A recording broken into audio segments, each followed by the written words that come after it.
Hey, what's up guys? I hope all of you are having a great day.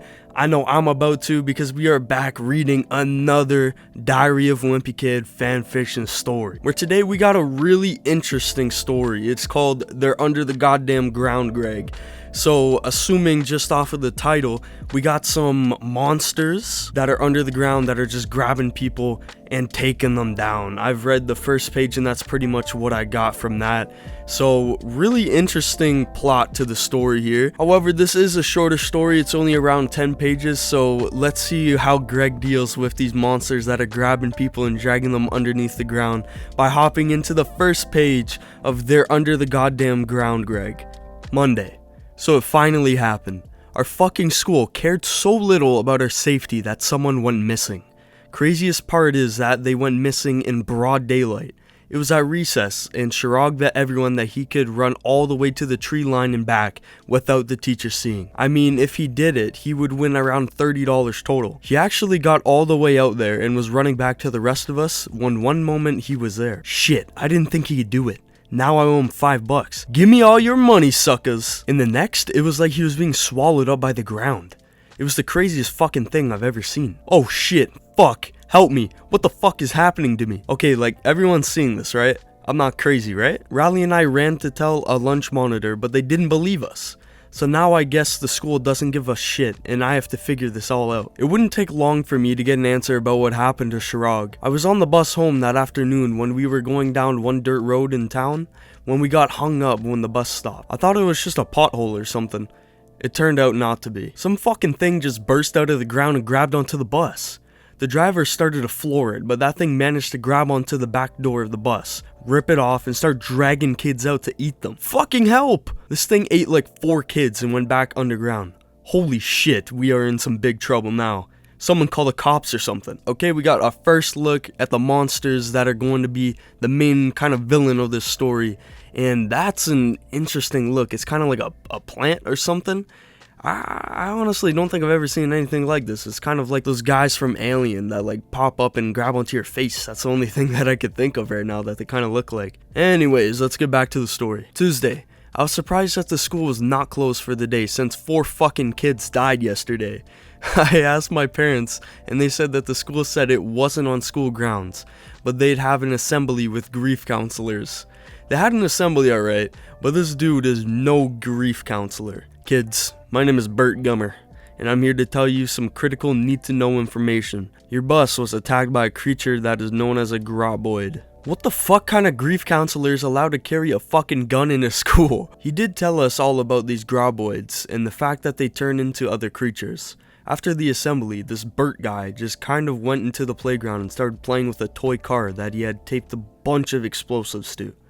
I'm a little scared this guy is mentally unstable. Come on, just follow the car so I can blow you up and go home. At this point, I'm not sure what to be more scared of.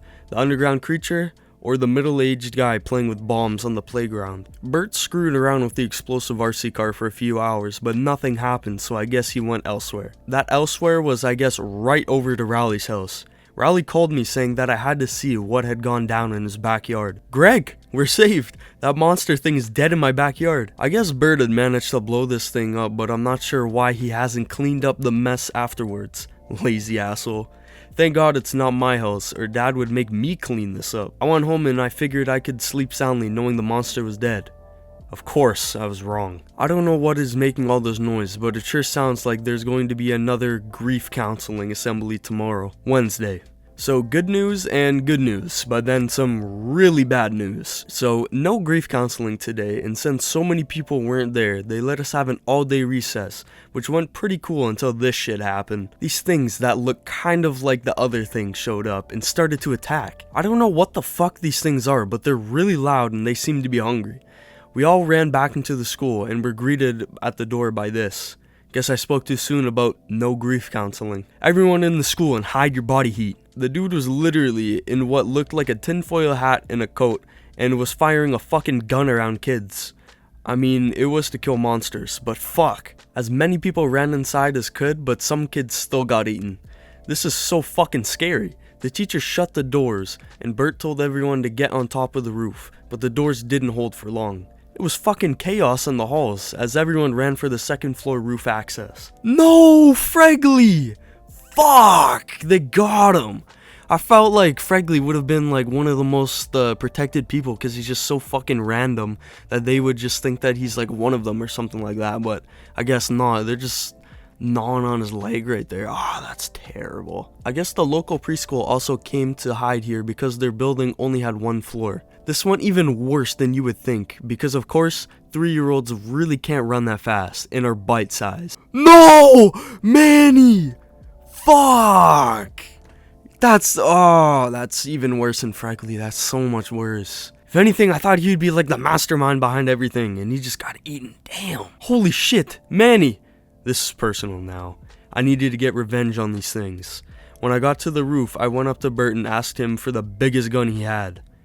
I was gonna get some payback. I found Bert on the roof of the school and he was shooting at the monsters. For whatever reason, Bert didn't seem that receptive to giving a 13-year-old a gun and just went back to shooting at the creatures on the ground. Bert, they killed my brother. I need a gun to shoot them. Hell no! I wouldn't give you a gun if it was World War III. Please? After a while, the screaming from these stupid things stopped and some of the monsters that were still outside of the school actually turned tail and ran away. I thought that I guess they got scared of getting shot by Bert and ran off, but he said that this was actually a much worse sign. Bert actually did give me a gun though and said that we had no choice but to clear the inside of the school as fast as possible. When we got down into the hallways, we saw all the body parts and what looked like husks. I don't like this. This is bad news. That wasn't until we got into the gym and we saw, well, I'm not too sure what, but I haven't been sure what any of these things have been. The gym was a scene of complete carnage with dead bodies and blood all over. These new things were eating the bodies and making one hell of a mess. I guess those screaming things turned into these. These looked way scarier. One creature noticed me and started to hiss loudly, kind of like the other things. I took aim at it and started shooting, but who would have guessed it? I'm a really bad shot with a non-video game gun. The thing started to just kind of shake its tail at me and hiss some more. I thought it was weird until... Holy shitballs! This one shot fire out of its butt and flew into the air. It was like some kind of ass dragon. No place was safe now from the monsters. I ran out of the gym and closed the doors. I tried to hold them shut, but they started to get really hot. These creatures must be trying to burn the door down. I found Bert and told him about this. He freaked and ran into the gym. He unleashed hell on these creatures. It was epic. Eat this, you heat-seeking sons of bitches. Turns out that if you shoot these new creatures enough, they explode or something. Bert then told me that these new creatures were called ass blasters, and that now these things have progressed to this stage, the National Guard would have no choice but to bomb the whole town so that these things don't carry eggs to other towns and start the whole thing over again. We had to get out. Everyone who had survived climbed into cars and vans, and some of us were shooting out of the windows and sunroofs at the creatures. This was for my brother, you flying shit stain. I gotta say, I was pretty proud of myself. I was kind of a hero for this. I guess I was going to be the tragic kind of hero though. As we were on our way out of town, I didn't manage to shoot down one of these ass blasters, and then the unthinkable happened. Oh shit! I don't think Greg is gonna be coming back from that. That is not good. There was a bunch of pain and then everything went black. Then even weirder, I woke back up. I was in a strange room. No one was in there. There was my journal on the couch next to me and some writing on the wall. Welcome. Everything is fine.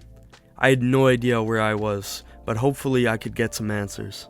Now I'm not too sure what happened to the rest of the story because there is nothing after this. So I assume this is just the end. The guy who made this, Joe Krogan Experience, never finished it because this was made 3 years ago and his last post on Reddit was about 11 months ago. So not too sure if he's ever gonna finish this. Probably not, if we're being honest. If this was made 3 years ago, last post was 11 months ago, I don't think it's gonna be finished. But I mean, that was actually getting pretty interesting with them escaping Plainview and possibly going to another town or anything like that. I don't know how they would continue the story. Maybe like the ass blasters go to the other city, or like they follow them to where they're going right now and continue the story there. Or what the fuck happened to Greg here?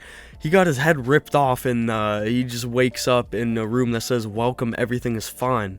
So this would have been a really interesting story to continue going, but yeah, like a lot of these stories, they just never end up getting finished, but it's a shame because this one was turned out to be a pretty good one. Now I know the story was pretty short. There's actually a reason why my last couple videos have been shorter than usual.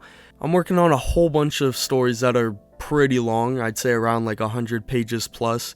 So I'm putting out shorter stories around like 8 to 10 minutes, something like that, just as a story to hold you guys over until I start getting those really long videos posted, because they're gonna be at least like 30 minutes to 40 minutes to maybe even like an hour plus with some of these stories. So I apologize if I'm taking a little bit extra time for some of these stories and if they're a little bit shorter, but I just got some other really cool things in the works. So I just want to keep you guys posted that I got some stuff that's coming out pretty soon. That's gonna be really fun, so just hang on a little bit longer. These stories are gonna be coming out pretty soon. But that's gonna do it for me. I hope all of you guys have a good rest of your day. I hope you enjoyed the video. If you did, of course, make sure to leave a like and subscribe for more Diary of Wimpy Kid fanfiction stories, and I'll see you in the next one. See ya.